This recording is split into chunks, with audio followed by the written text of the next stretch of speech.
Some of y'all are looking at this picture and have absolutely no clue who this man is. But if I mention the name Jeff Bezos, you know exactly who he is.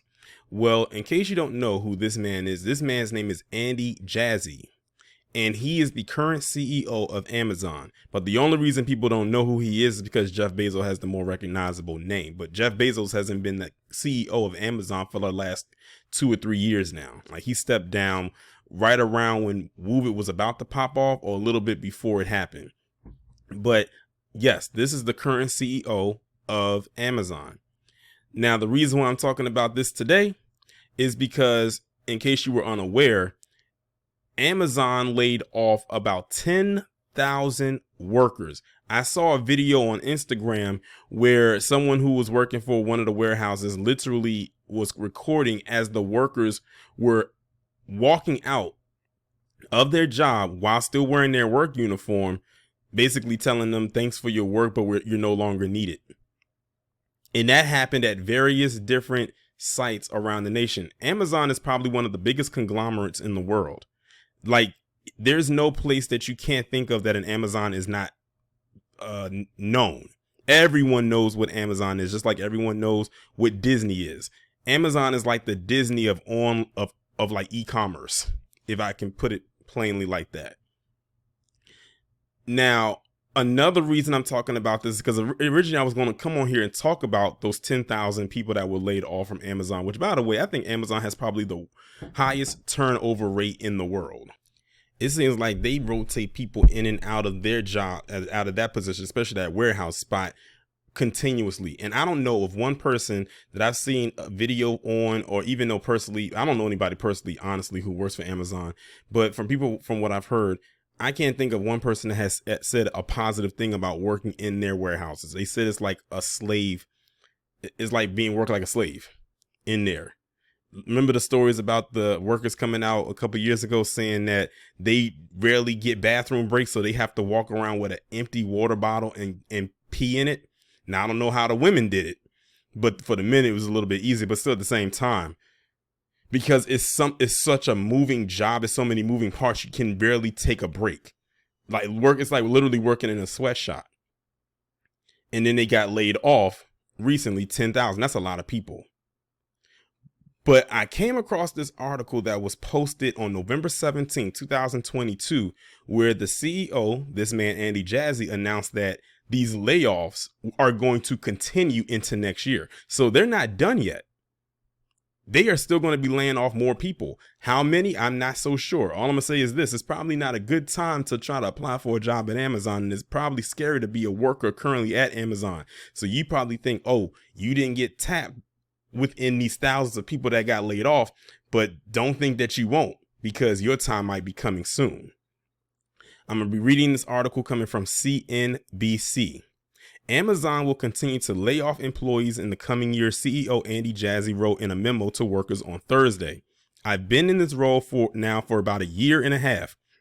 And without a doubt, this is the most difficult decision we've made during that time. And we've had to make some very tough calls over the past couple of years, particularly during the heart of the pandemic, Jassy wrote. And I wouldn't be surprised if that's why they're making these layoffs. But I don't think that's the only reason either. It's not lost on me or any of the leaders who make these decisions that these aren't just roles we're eliminating, but rather people with emotions, ambitions, and responsibilities whose lives will be impacted. And one thing I said is that what if this job was the only source of income that these people had? Getting laid off is probably one of the worst things ever. And I know that from experience, because it's like now you got to scramble to try to figure out your finances and what you're going to do before you get your next line of employment, whenever that's going to be. Then you got to worry about, is the next line of employment going to pay you the same rate as what you had from your previous job? Is it going to pay less? Is it going to pay more? Then you have to adjust your life around this new line of employment that wasn't present at the previous one. It's a lot that goes into it. And then it's a lot of downsizing, a lot of cutbacks that you're going to have to do in your personal life to adjust until you can accumulate and then get back on track to where you once were. And if you're lucky, surpass it. Job security is non-existent. And I learned that well over a decade ago. No job is safe. And this right here is proof of that. They can give you all the benefits in the world, but if they'll let you go, for whatever reason, they'll do it at the drop of a hat. And the only people that's going to be protected are the people who are in CEO positions or those board members. They are the only ones that's going to be protected. The company this week began informing employees in some divisions, including devices and services, that they were being let go. It has also offered some employees the option to take a voluntary buyout as a means of trimming headcount in addition to the layoffs. Amazon is aiming to lay off about 10,000 employees, though the total number of impacted workers remains fluid. A person familiar with the matter previously told CNBC. The cuts are being made as Amazon reckons with a worsening economy, which has slowed growth in some divisions and after its headcount ballooned during the pandemic. And I have a feeling that Amazon is not going to be the only company that's going to do this. It's just that it's put out there because Amazon is the bigger name. But I'm sure there's going to be other smaller companies, other Fortune 500 companies that are going to be doing the same thing. So people better get their affairs in order before that happens, because you just never know.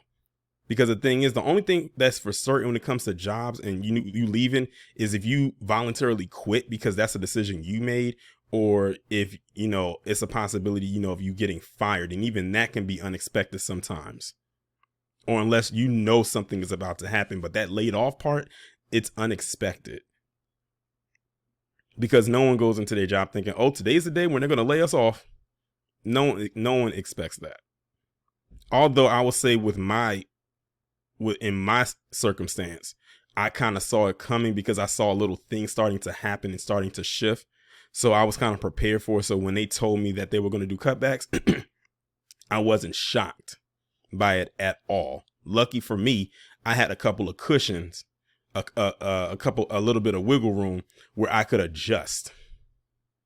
So, but that's not the case for the majority. That's a very minor, minuscule group of people that can fall into that category.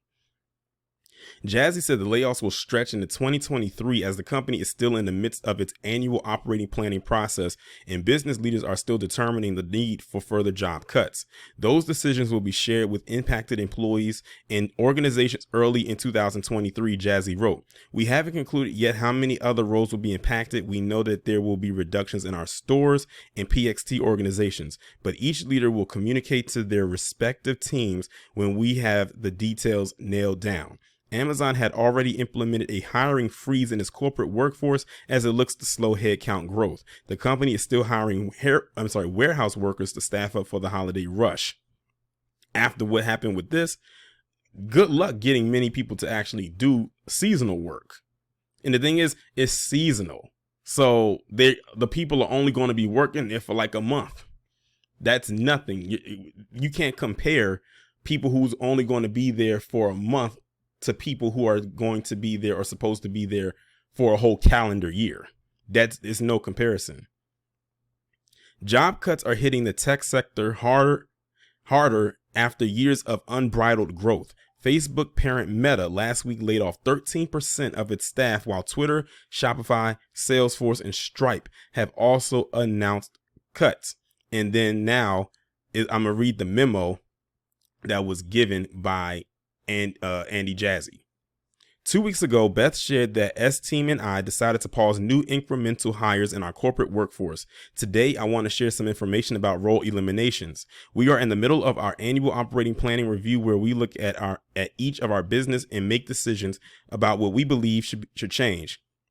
Leaders across the company are working with their teams and looking at their workforce levels, investments they want to make in the future, and prioritizing what matters most to customers and the long-term health of our businesses. This year's review is more difficult due to the fact that the economy remains a challenging spot and we've hired rapidly the last several years. Yesterday, we communicated the difficult decision to eliminate a number of positions across our devices and books business, and also announced a voluntary reduction offer for some employees in our people experience and technology or PXT organization. Our annual planning process extends into the new year, which means there will be more roles as leaders continue to make adjustments. Those decisions will be shared with impacted employees and organizations early in 2023. We haven't concluded yet exactly how many roles will be impacted. We know that there will be reductions in our stores and PXT organizations, but each leader will communicate to their respective teams when we have details nailed down. And as has been the case this week, we will prioritize communicating directly with impacted employees before making broad public or internal announcements.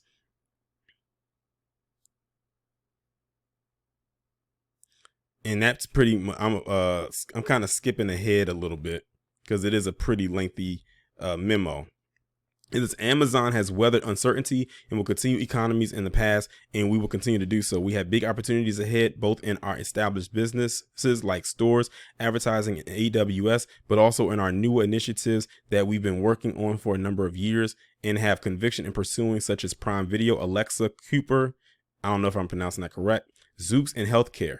The key will be to do what Amazon does best, obsess over customers and invent relentlessly on their behalf. And if we do that, we should all be very optimistic about Amazon futures. I know I am. I want to thank each of you for your continuing contributions during this challenging time. And as we gear up to deliver for customers during the busy shopping season, thanks, Andy. So that's the entire article right there. Let me just say, I feel bad for those workers. I really do. Because I've been in that position before of having to get laid off. I'm sure many of you who are listening to this video or watching this right now have been in positions before where you have been laid off. I think everyone who has probably worked a job has been in a position where they have been laid off at least one time. That's something that is very common, and it's scary at the same time because, again, it could be your only source of income. That's why you can't just simply rely just on a job for your income. You have to have something going on in the back end and make sure that your affairs and your finances are definitely in order. Because guess what? While that job lets you go for whatever reason, them bills ain't gonna stop coming. Them taxes still gotta be paid, mortgage, rent if you have it, car notes, phone bill, electricity, water, all of that's still coming. And that's the scary part about it, because it's not like they're going to take it easy on you or give you leniency and say, oh, we're so sorry about what happened with you. You know what? We're going to give you some time. And once you get back on your feet and all your stuff is in order, then we'll kick these bills back into action. If they did that, do you know how many people would buck the system if that actually happened? It would be so many people that would do it. Think about what happened during the pandemic when people weren't able to go to work unless they were essential workers. Them bills were still coming. They didn't care. They did not care that it was a global pandemic going on and we was in a lockdown and people couldn't go to work. Them bills still had to be paid or something was getting cut off. So all I'm gonna say is this. Again, I feel bad for the workers. But let this be a learning lesson. Hopefully you do that. You did not just rely on Amazon as your only source of income. Hopefully you had something going on in the background, maybe a business or something to that effect that was bringing in some money that you could use and hopefully supplement that income. And maybe you can take this as an opportunity to go full throttle with whatever it is you were doing. Because I think the pandemic actually helped with people with doing that. They knew they couldn't go to work. They couldn't get paid. So they had to find some way to eat. They had to find some way to survive for those 2 to 3 months that we was on a complete lockdown. So yeah, you just have to find a way to really cope with what is going on. And with them saying that this is going to roll over into next year, to the people that didn't get affected by it this time, y'all better really contemplate and get yourself prepared, because it could happen this next cycle. And this is perfect time for you to make sure that if there's anything that you're trying to get straightened out right now, do it right now, just in case. That way, when it does happen, or if it does, because I don't want to say when, because you might be lucky again, it might not touch you. But if it does happen, you'll be prepared. This really is the time to be prepared for what can happen. Because, like I said, he's fine. He's good. The people on that board are fine. They like Teflon Don. They ain't gonna be touched. And even if they were, they probably already accumulated enough funds where they could bounce back. And if they have a good enough resume, they might get a job at another tech giant. Maybe not as big as Amazon, but they won't have a problem either, because working at Amazon and the board looks very good on the resume wherever you go. You saying that you was an Amazon worker in the warehouse doesn't hold as much weight. I'm sure they probably seen plenty of those come to their offices, and it won't, I'm sure, get you a very big, high paying job, like to the point where you're in the boardroom, unless this is a movie script somewhere where it states that that's going to happen. I don't want to sound like, egregious when I say that, but it is what it is. So all I'm gonna say is just be prepared for whatever happens, and just keep this in mind. Job security is not a thing. It probably was during our parents' and grandparents' time, possibly. But today, especially with the advancements of technology and AI and all of that stuff right there, and a decaying and declining economy, it's almost non-existent. And don't think that Amazon is going to be the only place that this happens. They already mentioned Twitter and a couple of other places as well, because this did happen with Twitter. Elon Musk laid off a lot of people working for Twitter. As soon as that ink dried, he was ready to start laying the people off, and he did. And like I said, these are big tech companies that are doing this, but don't think it's going to end with those big tech companies. It can go to the smaller tech companies as well. And if it wants to leave out the tech sector, it will, and it'll start to transcend to other places as well.